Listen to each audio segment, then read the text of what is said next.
تیری بات بن گئی ہے، تیری بات کرتے کرتے انشاءاللہ العزیز آج کی اس نشست میں آپ قرآن کریم کے 26ویں پارے کے اہم مضامین کا خلاصہ سماعت فرمائیں گے۔ 26ویں پارے کا آغاز سورۃ الاحقاف سے ہے۔ سورہ احقاف مکی سورت ہے اور اس سورت کے اندر 35 آیات اور 4 رکوع،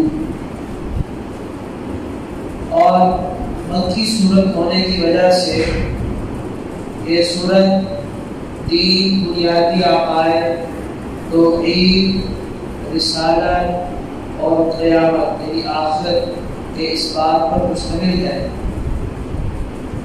سورت کے آغاز میں حروف مقطعات میں سے حامیم ذکر فرمایا اور ساتھ ہی ارشاد تنزیل الکتاب من اللہ العزیز الحکیم، یہ کتاب اس اللہ رب العزت کی طرف سے نازل کرتا ہے جو غالب ہے، الحکیم اور حکمت والی ذات ہے۔ ساتھ ہی فرمایا ما خلقنا السماوات والارض وما بینہما الا بالحق واجل مسمى، آسمانوں اور زمینوں کو ہم نے اور جو کچھ ان کے درمیان میں ہے اسے بھی حقیقت بیان کرتے ہوئے ارشاد فرمایا کہ سب چیزوں کو ہم نے حق کے ساتھ پیدا فرمایا ہے، واجل مسمى اور ایک وقت مقرر کے لیے پیدا فرمایا۔ اس صورت میں مشرکین مکہ جو عام حضرت صلی اللہ علیہ وسلم کی نبوت اور رسالت پر اعتراض کرتے ہوئے کہتے تھے کہ آپ صلی اللہ علیہ وسلم نے اس کتاب یعنی قرآن کریم کو اپنی طرف سے خود ہی بنا لیا ہے، خود ہی گھڑ لیا ہے، ان کے اس اعتراض کا ذکر فرمایا۔ فرمایا کہ یقولون افترا، کیا یہ لوگ کہتے ہیں کہ اس قرآن کو آپ صلی اللہ علیہ وسلم نے خود بنایا ہے؟ ایک سوال تو یہ ہے۔ دوسرا اعتراض ان کا یہ تھا کہ کہتے تھے کہ وقال الذین کفروا للذین آمنوا لو کان خیرا ما سبقونا الیہ، کہ آپ صلی اللہ علیہ وسلم پر جو ایمان والے، ایمان لانے والے، ان کے بارے میں کہتے تھے یہ کمزور، نادار، غریب، محتاج قسم کے نعوذ باللہ لوگ ہیں، نہ کھانے کو کچھ ان کے پاس، نہ پہننے کو کچھ اچھا، تو اگر یہ ایمان اتنی اچھی چیز ہوتی تو پھر یہ ہمیں ملتی، ہمیں نصیب ہوتی ہے نعمت۔ تو ایمان اتنی اہم چیز نہیں ہے، اگر یہ بہت ہی اہم ہوتی تو ہمیں ملتی، ہمیں تو ملی نہیں۔ یہ ان لوگوں نے، غریب لوگوں نے، محتاج لوگوں نے ایمان کو اختیار کیا، اس کا مطلب یہ ہے کہ اتنی اہم چیز نہیں ہے۔ اللہ تعالیٰ نے ان کے تمام کے تمام سوالات کا ایک ایک کر کے مسکن یعنی خاموش کرانے والا جواب ارشاد فرمایا ہے، اور اس کے بعد ساتھ ہی فرمایا کہ ان الذین قالوا ربنا اللہ، جو لوگ کہتے ہیں ہمارا رب اللہ ہے، جن کو تم کہتے ہیں کمزور ہے، محتاج ہے، نادار ہیں، جن لوگوں نے اللہ کی ربوبیت کا اقرار کر لیا، ثم استقاموا، پھر اس پر ڈٹ گئے، استقامت اختیار کی، فرمایا فلا خوف علیہم ولا هم يحزنون، انہیں کوئی خوف کوئی غم نہیں ہوگا۔ اور جو نہیں مانتے، جو جھٹلا رہے ہیں، خوف بھی انہیں کے لیے، غم بھی انہیں کے لیے، قیامت کے دن کی رسوائی بھی انہیں کے لیے ہوگی۔ اس کے برعکس جنہوں نے استقامت اختیار کرتے ہوئے ایمان لانے کے بعد اس پر استقامت اختیار کی، ڈٹ گئے، فرمایا اولئک اصحاب الجنۃ خالدون، یہی لوگ جنت میں جائیں گے اور ہمیشہ ہمیشہ کی جنت انہی کے لیے ہے۔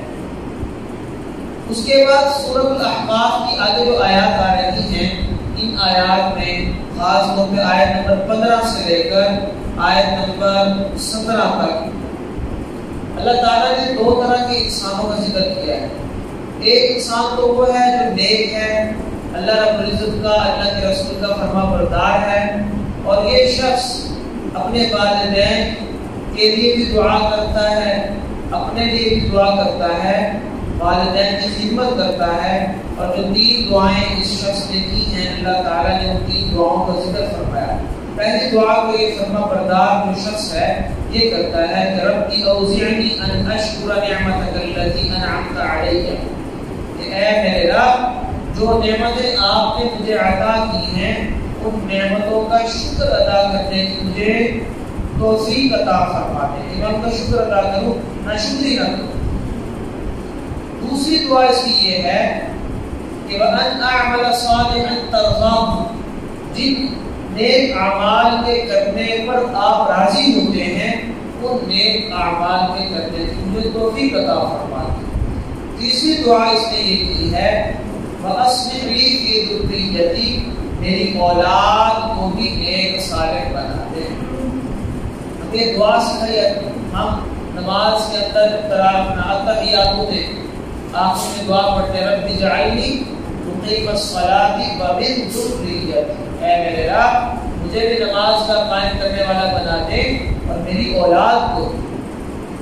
اسی طرح ربنا هب لنا من ازواجنا وذرياتنا قرۃ اعین، یہ قرآن کریم کی آیت ہے، دعا سکھائی کہ اے ہمارے رب هب لنا من ازواجنا وذرياتنا، ہمارے بیوی بچوں کو ہماری آنکھوں کی ٹھنڈک بنا۔ اور اسی کے آخر میں یہ دعا سکھائی کہ کہو وجعلنا للمتقین اماما، ہمیں متقی نیک لوگوں کا امام اور سربراہ بنا دے۔ یہ شخص یہ 3 دعائیں کرتا ہے، اللہ نے 3 دعاؤں کا ذکر فرمایا۔ دوسرا تصویر کا دوسرا رخ، ایک وہ شخص جو فرما بردار ابھی بتایا، دوسرا شخص وہ ہے جو والدین کا نافرمان ہے، ان کو تکلیف دیتا ہے، ستاتا ہے، اور جب ان کو حق بات کرتے ہیں تو انہیں کہتا ہے اف لکما، اف تم یہ کیا کہتے ہو، اتعدانی ان اخرج، کیا تم مجھے یہ بتاتے ہو ڈراتے ہو کہ ایک دن مر کے دوبارہ میں قبر سے اٹھایا جاؤں گا، لقد خلت القرون من قبلی، اتنے لوگ میرے سامنے مر چکے ہیں ابھی تک تو میں نے کسی کو اٹھتے ہوئے نہیں دیکھا کہ قبر سے زندہ ہوا ہو باہر آیا ہو۔ اللہ رب فرماتے ہیں وَهُمَا يَسْتَغِيثَانِ اللَّهَ وَيْلَكَ آمِنْ إِنَّ وَعْدَ اللَّهِ حَقٌّ، اسے بتاتے ہیں ڈراتے ہیں کہ بھئی غور کر لے اللہ کا وعدہ سچا ہے، لیکن بدلے میں یہ کیا کہتا ہے، جواب کیا کہتا ہے فَيَقُولُ مَا هَذَا إِلَّا أَسَاطِيرُ الْأَوَّلِينَ، اپنے والدین سے کہتا ہے مجھے سمجھانا چھوڑو، جو باتیں مجھے بتا رہے ہو نا یہ سارے قصے کہانی ہیں، اور قصے کہانیاں پرانی باتیں ہیں۔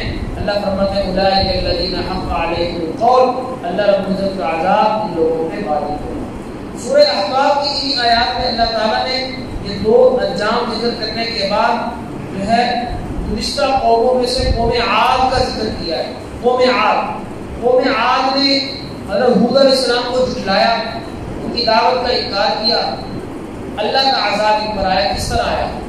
قرآن کریم کے الفاظ یہ ہیں فَلَمَّا رَأَوْهُ عَارِضًا مُسْتَقْبِلَ أَوْدِيَتِهِمْ، یہ بات توجہ سے سننے کی ہے۔ کہنے لگے ہود علیہ السلام سے جو عذاب جس سے بار بار ڈراتے ہو لے وہ کون سا عذاب ہے؟ قَالُوا وَجِئْتَنَا لِتَأْفِكَنَا عَنْ آلِهَتِنَا فَأْتِنَا بِمَا تَعِدُنَا إِن كُنتَ مِنَ الصَّادِقِينَ، اگر سچے ہو تو بتاؤ کہاں ہے عذاب۔ گرمی کا موسم تھا، شدید گرمی پڑ رہی تھی، تو ان کو دور سے بادل، بڑا گہرا سیاہ بادل آتا دکھائی دیا، اور جناب جب بادل قریب آیا ہوائیں چلنا شروع ہو گئی، ٹھنڈی ہوائیں، بڑے خوش ہو رہے ہیں۔ قالوا هذا عارض ممطرنا، خوش ہو کر کہنے لگے یہ بادل ہم پر برسے گا۔ اللہ فرماتے ہیں وہ بادل نہیں تھا بل ہوا ما استعجلتم، جو عذاب مانگتے ہو عذاب آ رہا۔ کیا ہوا؟ اتنی تیز ہوا چلی تدمر كل شيء بأمر ربها، بھائی یہ ہوا نہیں ہے، ہوا میں تو عذاب ہے، اس ہوا نے الٹا پلٹا کے پٹک کے ایسا مارا، لمبے قد تھے، لمبے اونچے، اتنا ان کو زور زمین پر مارا کہ قرآن کریم میں دوسرے مقام پر آتا ہے كأنهم أعجاز نخل خاوية، یوں گرے پڑے تھے جیسے کھجور کے کٹے ہوئے تنے ہوتے۔ یہاں فرمایا فَأَصْبَحُوا لَا يُرَىٰ إِلَّا مَسَاكِنُهُمْ، کہ گھر بس بچے، گھروں میں رہنے والا کوئی بھی نہیں بچا۔ كَذَٰلِكَ نَجْزِي الْقَوْمَ الْمُجْرِمِينَ، مجرموں کو ہم ایسے ہی بدلہ دیا کرتے ہیں۔ پھر اہل مکہ سے مخاطب ہو کے فرمایا اے مکے والو وَلَقَدْ مَكَّنَّاكُمْ فِي مَا إِن مَّكَّنَّاكُمْ فِيهِ، تم کوئی ان سے زیادہ طاقتور نہیں ہو، تو تم سے زیادہ طاقتور تھے، ان کا یہ انجام ہوا تو تمہارا انجام بھی اگر نہیں مانو گے تو اس سے بدتر ہوگا. لقد مکناہم فیما ان مکناہم. اس کے بعد سورہ احقاف کی آیات میں آیت نمبر 29 میں فرمایا وَإِذْ صَرَفْنَا إِلَيْكَ نَفَرًا مِنَ الْجِنِّ يَسْتَمِعُونَ الْقُرْآنَ. حضور پاک علیہ الصلوۃ والسلام طائف کے سفر کے تشریف لے گئے نا، تو طائف کے سفر سے واپسی پر طائف والوں نے ستایا، تنگ کیا، زخمی کر دیا. حضور واپس تشریف لا رہے تھے تو راستے میں ایک جگہ قیام کیا، فجر کی نماز آپ علیہ السلام پڑھا رہے تھے کہ جنات کا ایک گروہ، جنات کی ایک جماعت کا وہاں سے گزر ہوا. انہوں نے حضور پاک علیہ السلام کو قرآن کریم کی تلاوت کرتے ہوئے سنا. قرآن کریم کے الفاظ یہ ہیں، فرماتے ہیں کہ وہ گروہ جنوں کی جماعت وہاں رک گئی. انہوں نے رک کر آپ علیہ السلام سے قرآن کریم کو سنا اور سننے کے بعد ایک دوسرے کو خاموش کرانے لگے. خاموش ہو جاؤ، خاموش ہو جاؤ، غور سے سنو. اور غور سے سننے کے بعد وہ اسلام کے داعی بن کر، مبلغ بن کر اپنے جنوں کی بقیہ جماعت کی طرف گئے اور انہیں جا کر دین کا پیغام دیا. اور پھر یہ جنات، کیونکہ حضور پاک علیہ السلام صرف انسانوں کے لیے پیغمبر نہیں ہے، جنات اور انسانوں دونوں کے لیے.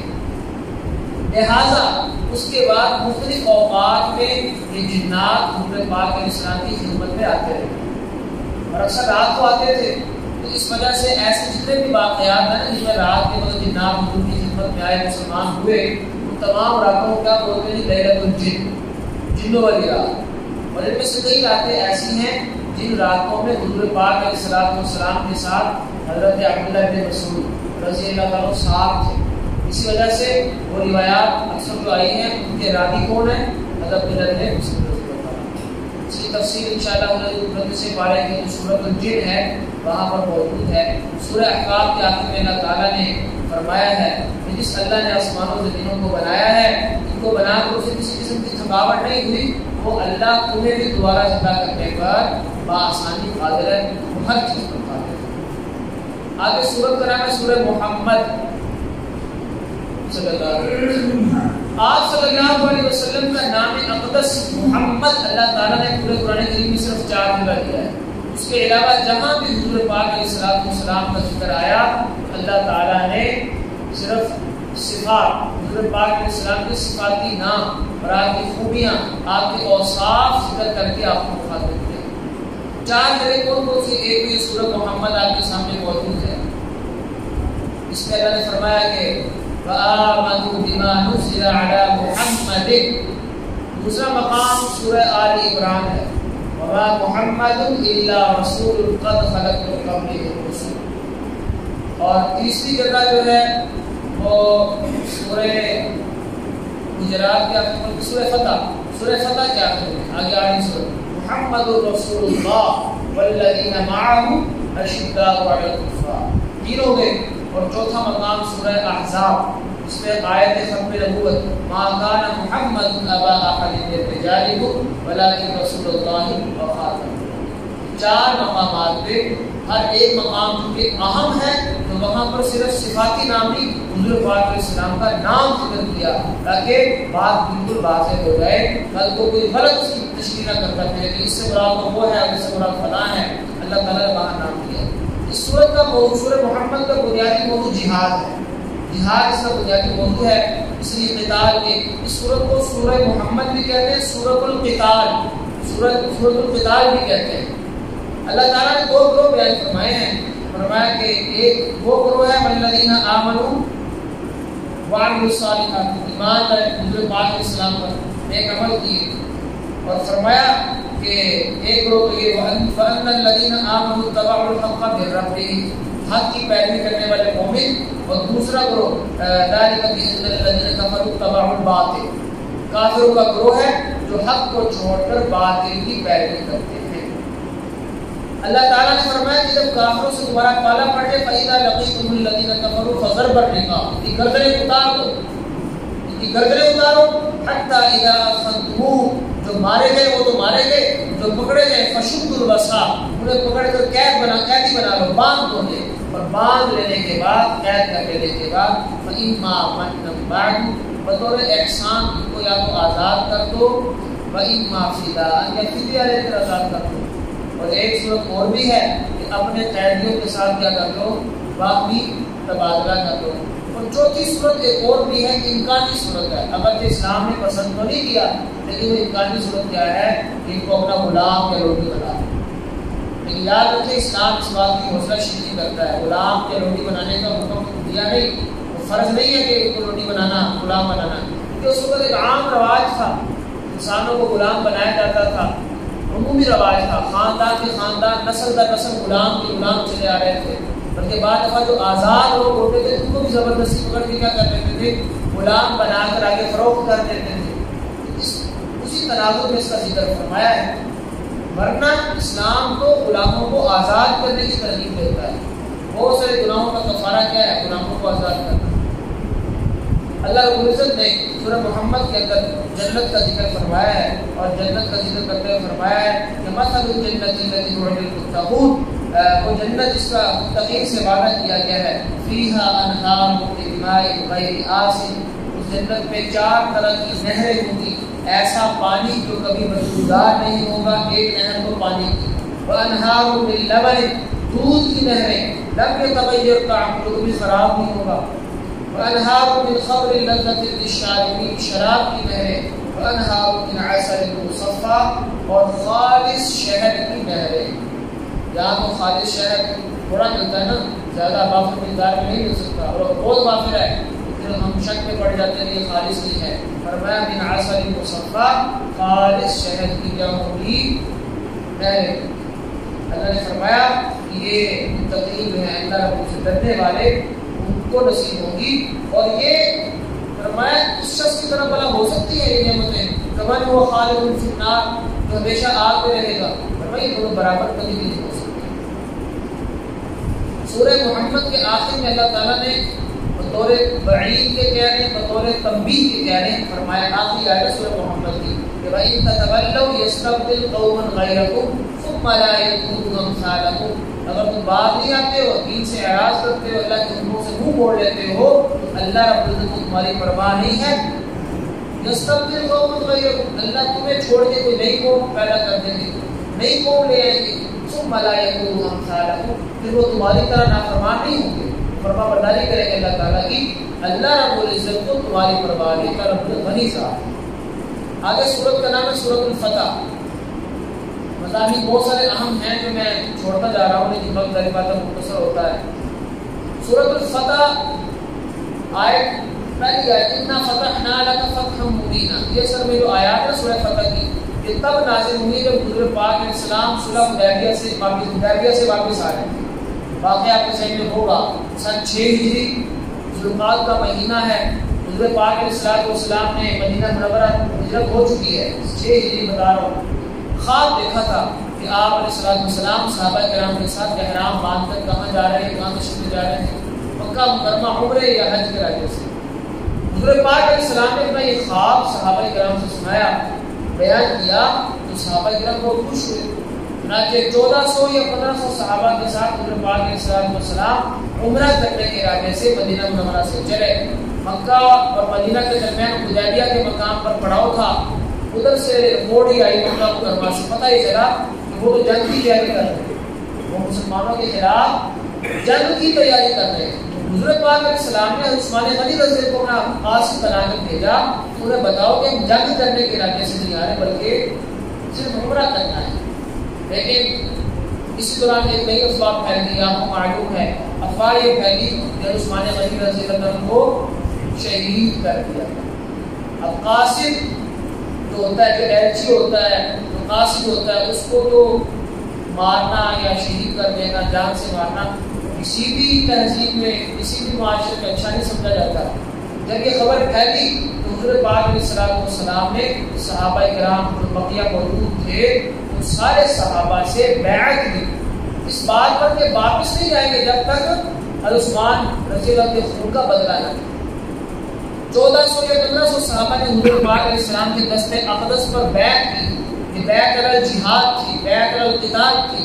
اللہ تعالیٰ نے اس بیعت میں شامل تمام لوگوں سے اپنی رضامندی کا اعلان کیا کہ اللہ تمام ایمان والوں سے راضی ہو گئے جنہوں نے آپ کے ہاتھ پر درخت کے نیچے کھڑے ہو کر بیعت. اس بیعت کو کیا بولتے ہیں جی؟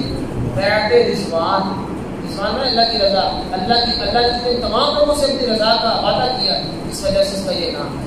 افواہ غلط ثابت ہوئی، حضور پاک علیہ السلام نے اس بیعت میں عثمان غنی کو بھی شامل کیا، ایک ہاتھ اپنا اور اپنا ہی ایک ہاتھ اپنے دوسرے ہاتھ پہ رکھ کر اشارہ فرمایا کہ یہ ہاتھ میرا ہے اور یہ دوسرا ہاتھ میرے عثمان کا ہے، عثمان کی طرف سے میں خود بیعت کرتا ہوں۔ تو بعد میں معاہدہ ہو گیا، افواہ غلط ثابت ہوئی، حضور پاک علیہ السلام نے پھر قاصد بنا کر بھیجا، ادھر سے بھی قاصد آئے، 10 سال کے لیے معاہدہ ہوا جنگ بندی کا، کوئی جنگ نہیں ہوگی، صلح ہوگی، ایک دوسرے کے ساتھ کاروبار لین دین ہوگا۔ اب چونکہ اس بیعت اس معاہدے کے اندر صلح حدیبیہ سے بولتے ہیں، اس میں کچھ شرطیں ایسی تھی جو بظاہر کیا تھی، مسلمانوں کو کمزور ثابت کر رہی تھی، وہ مسلمان جھوٹ گئے، آسان الفاظ میں نیچے لا کے وعدہ کر لیا، تو اللہ رب العزت نے فرمایا کہ یہ حقیقت میں تمہاری فتح ہے۔ بعض لوگوں کو ہوا اس پر کہ یہ تو ہم نے عجیب و غریب وعدہ کیا ہے، لیکن اللہ رب العزت نے یہ آیات فرمائی تو فتح مبین ہے، بہت بڑی فتح ہے، اور پھر بعد میں ثابت ہوا واقعات یہ بہت بڑی فتح تھی۔ پہلی بات صلح کا وعدہ ہو گیا آپس میں، تو کاروبار لین دین ایک دوسرے کے آس پاس آنا جانا، مشرکین مکہ کو مسلمانوں کے ساتھ گھل مل کو دیکھنے کا بڑا موقع ملا، کہ شب و روز کا مشاہدہ کیا، تو بہت سارے لوگ دین میں داخل ہوئے۔ یہی وجہ ہے کہ صلح حدیبیہ کے موقع میں صحابہ کرام 1400-1500 تھے، یہی صحابہ فتح مکہ کے موقع پر کتنے ہو چکے تھے؟ 10,000 سے زائد، 10,000 سے زائد ہو چکے۔ اللہ تعالیٰ نے اس صورت میں سارا اس کا ذکر فرمایا ہے، ساتھ ہی ساتھ منافقین کا ذکر بھی کیا ہے۔ منافقین صلح حدیبیہ میں شامل نہیں تھے، یعنی جب حضور پاک علیہ السلام عمرہ کرنے کے لیے گئے نا، یہ ساتھ ہی گئے، ان کا خیال تھا کہ یہ زندہ واپس نہیں آئے گے۔ قرآن کریم میں آتا ہے، نے فرمایا کہ تم یہ سمجھتے تھے کہ اللہ ینقلب الرسول اور ایمان والے زندہ واپس نہیں آئیں گے، لگا ہم ادھر ہی رہتے ہیں، لیکن ہوا یہ کہ جب مسلمان فاتحانہ واپس آئے، اب یہ پیشی خدمت ہو کر اپنے بہانے بنانے شروع کر دی، جیسے کہ یہ عادت تھی، پہلے جاتے نہیں تھے، بعد میں جھوٹے بہانے بناتے تھے۔ سورہ فتح کے آخر میں اللہ رب العزت نے حضور پاک علیہ السلام کی نبوت کا اعلان فرمایا، فرمایا محمد رسول اللہ، محمد صلی اللہ علیہ وسلم اللہ کے رسول۔ حضور پاک علیہ السلام کے صحابہ کی صفات بیان کی ہے، یہ رحماء بینہم آپس میں رحم دل ہیں، اشداء علی الکفار، ان کی سختیاں آپس میں ایک دوسرے پر نہیں ہیں بلکہ کافروں پر ہیں۔ اشداء علی الکفار رحماء بینہم، کافروں پہ سخت، آپس میں رحم دل۔ آج معاملہ الٹ ہو گیا، ہم آپس میں کیا ہیں؟ اشداء ما بینہم ہو گئے، ایک دوسرے کے خلاف ہم سخت ہو گئے، اور کافروں پہ کیا ہو گئے؟ ہم رحم دل ہو گئے، اس لیے اللہ کی مدد بھی ہم سے ہٹ چکی ہے۔ آگے سورت سورت حجرات جمع ہے حجرہ، کمرے کو بولتے ہیں، تو سورت حجرات اس کو سورت الحجرات بھی کہتے ہیں، سورت الاخلاق والآداب۔ اللہ نے اس میں آداب بتائے ہیں، لمبا چوڑا اس میں جو مضمون ہے، اور ہر ایک ادب ہی اہم ہے۔ چند باتیں مختصر سن لیں۔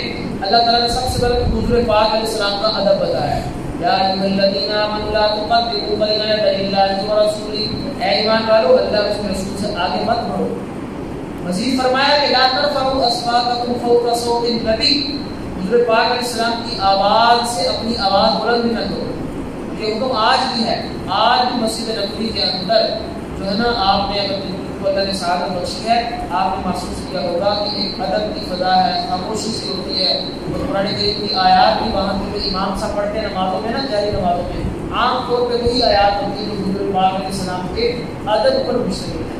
مسجد نبوی میں ویسے تو اونچا بولنا جائز ہے، قرآن کریم کی آیت ہے، جو حضور پاک علیہ السلام تشریف فرما ہے، تو نبی کی موجودگی میں اونچا نہیں بولنا۔ اسی طرح فرمایا کہ یہ جو لوگ آپ کو دیہاتی لوگ تھے نا، تو آتے تھے تو اونچی اونچی آپ صلی اللہ علیہ وسلم کو آوازیں دینا شروع کر دیتے تھے، اونچو یا محمد اخرج الینا، ہماری بات سنیں۔ اللہ نے فرمایا کہ دیہاتی لوگ آ کر اونچی اونچی آوازیں لگاتے ہیں، اکثرهم لا یعقلون، کو اکثروں کو سمجھ نہیں ہے، کو عقل کرنی چاہیے، صبر کرنا چاہیے۔ آپ اسلام خود جب باہر تشریف لائیں اپنے ارادے سے تو بات کر دیا کریں، آوازیں نہ دیا کریں۔ ساتھ ہی فرمایا کہ اگر تم کو خبر پہنچے نا، کوئی خبر پہنچی ہے، افواہ پھیل رہی ہے، تو خبر پھیلانے والے کو بھی دیکھ لو کہ وہ شخص کیسا ہے۔ ہر بات میں آنکھیں بند کر کے یقین نہ کر لیا کرو، کیونکہ بعض دفعہ افواہوں پہ یقین کرنے سے آپس میں لڑائی ہو جاتی ہے۔ اور اگر یہ لڑائی ہو جائے فرمایا کہ فاصلحوا بین اخویکم، ایمان والوں میں اگر لڑائی ہو جائے کسی وجہ سے، افواہ غلط پھیلی، آپس میں لڑ پڑے، تو کیا کرنا چاہیے؟ تمہیں صلح کرا دینی چاہیے۔ اس کے بعد 6 باتوں کا حکم دیا ہے، 6 باتوں کا حکم جس سے ہم آپس کے معاشرے میں بہتری لا سکتے ہیں۔ پہلا حکم یہ ہے لا یسخر قوم من قوم، کوئی قوم کسی دوسری قوم کا مذاق نہ اڑائے۔ مسلمانوں کو چاہیے دوسروں کا اپنے مسلمان بہن بھائیوں کا مذاق نہ اڑائے۔ ایک نمبر 2 ولا تلمزوا انفسکم، ایک دوسرے پر عیب مت لگایا کرو۔ نمبر 3 شمار کرتے جائیے، نمبر 3 ولا تنابزوا بالالقاب، ایک دوسرے کا نام مت بگاڑا کرو، برا نام لینا، برا نام چھیڑ ڈال دینا، کسی کی الٹا نام ڈال دینا، فرمایا یہ نہ کیا کرو۔ اور فرمایا کہ اجتنبوا کثیرا من الظن، بدگمانی نہ کیا کرو۔ 4 ہو گئے۔ ولا تجسسوا، کسی کی ٹوک میں رہنا، تجسس کرنا، چھپ چھپ کے باتیں سننا، یہ بھی نہ کیا کرو۔ اور نمبر 6 ولا یغتب بعضکم بعضا، ایک دوسرے کی غیبت نہ کیا کرو۔ غیبت کرنے کو مسلمان بھائی کا گوشت کھانے سے تعبیر کیا ہے، جو ایسا کرتا ہے وہ کیا کرتا ہے؟ اپنے مسلمان بھائی کا گوشت کھا رہا ہے۔ ساتھ ہی فرمایا کہ تم سب کو ایک آدم اور ایک حوا سے پیدا کیا ہے، امت قبیلے صرف تعارف کے لیے ہیں۔ ان اکرمکم عند اللہ اتقاکم، ان میں سے جو متقی زیادہ، پرہیزگار زیادہ ہے، اللہ کے ہاں زیادہ عزت والا وہی ہے۔ یہ عام مضامین ہو گئے سورۃ الحجرات کے۔ آگے سورۃ قاف اور سورۃ ذاریات، اس کے مضامین کو میں یہی پہ سمیٹتا ہوں۔ اس کا موضوع سورۃ قاف، اس کے اندر اللہ نے اپنی قدرت کا ذکر فرمایا ہے، مکی صورت ہے، توحید، رسالت اور آخرت کا ذکر ہے۔ اور اس صورت میں جو خاص بات، ایک بات اور اہم بات بتا دوں، اللہ فرماتے ہیں کہ ہم تمہارے دلوں میں پیدا ہونے والی ہر بات کو جانتے ہیں۔ وَنَعْلَمُ مَا تُوَسْوِسُ بِهِ نَفْسُكَ وَنَحْنُ أَقْرَبُ إِلَيْهِ مِنْ حَبْلِ الْوَرِيدِ، تمہاری شارک ہے نا، اس شارک سے بھی قریب ہے، ہاں ہر بات تمہاری ہمارے علم میں ہے۔ اور اس کے بعد اس صورت کے آخر میں فرمایا نحن اعلم بما یقولون، اے میرے محبوب یہ جو باتیں کرتے ہیں نا کفار، ہم ساری باتیں جانتے ہیں، بس آپ ان کو نصیحت کرتے رہیں، اور جو نصیحت اور ان سے ڈرتا ہے، اللہ کی ذات کا خوف اس کے دل میں ہے، آپ ان کو ڈراتے رہیں، سمجھاتے رہیں۔ آپ ان پر نگران نہیں ہیں، نہیں مانتے تو آپ پرواہ نہ کیا کریں۔ آگے سورہ ذاریات ہے۔ سورہ ذاریات اس میں اللہ نے 4 طرح کی ہواؤں کی قسم کھائی ہے، اور قسم کھانے کے بعد اپنی قدرت کا بیان کیا، ایمان والوں کے اچھے انجام کا ذکر کیا، اور اپنے ایمان والے بندوں کی چند خوبیاں بتائی ہیں۔ نمبر 1 یہ کہ وَبِالْأَسْحَارِ هُمْ يَسْتَغْفِرُونَ، صبح سحری کے وقت اللہ سے مغفرت مانگتے ہیں، ٹھیک ہو گیا۔ وَفِي أَمْوَالِهِمْ حَقٌّ لِلسَّائِلِ وَالْمَحْرُومِ، ان کے مال و دولت میں سوال کرنے والوں کا بھی حصہ ہے، محروم لوگوں کا بھی حصہ ہے۔ اور فرمایا کہ وَفِي الْأَرْضِ آیَاتٌ لِلْمُوقِنِينَ، یقین کرنے والوں کے لیے زمین میں بھی اللہ کی قدرت کی نشانیاں ہیں، انسان کے اپنے وجود میں بھی اللہ کی، انسان کے اپنا وجود کا جسم ہے، یہ اللہ کی قدرت کا بہت بڑا مظہر ہے۔ اگر اس پر غور کرے، سانس لینا، نظام ہضم، نظام تنفس، خون کی گردش، اور باریک رگوں کا جو جال پھیلا ہوا پورے جسم پہ، خون کی جو رگیں ہیں، ہر ایک چیز پر اگر انسان غور کرے تو اللہ کی قدرت سمجھ آتی ہے۔ فرمایا اور وفی السماء رزقکم، آسمان میں بھی اللہ کی قدرت کی نشانیاں موجود ہیں، اور آسمان میں تمہارا رزق موجود ہے۔ ایک سورج اگر نہ ہونا، سورج اگر نہ ہوتا تو سب کچھ ہی ختم، نہ فصلیں ہوتی، نہ بارشیں برستی، فصلیں نہ ہوتی، بارشیں نہ ہوتی، سبزہ نہ ہوتا، جاندار نہ ہوتے، وہ دودھ نہ دیتے، مخلوقات نہ ہوتی، کھانے پینے کو کچھ نہ ملتا، سارا نظام ختم ہو جاتا۔ گویا ہمارا وجود انڈائریکٹلی جو سمجھ لیں اللہ نے آسمان سے جوڑا ہوا ہے، اور آسمان میں سورج، چاند، ستارے، یہ گویا اللہ رب العزت نے ہمارے لیے ہمارے وجود کا سبب بنا رکھے۔ اللہ رب العزت اپنی ذات میں نظیر ہمیں نصیب فرما دیں، اور اپنے احکامات پہ اور حضور پاک علیہ السلام کی تعلیمات پر عمل کرنے کی توفیق عطا فرمائے۔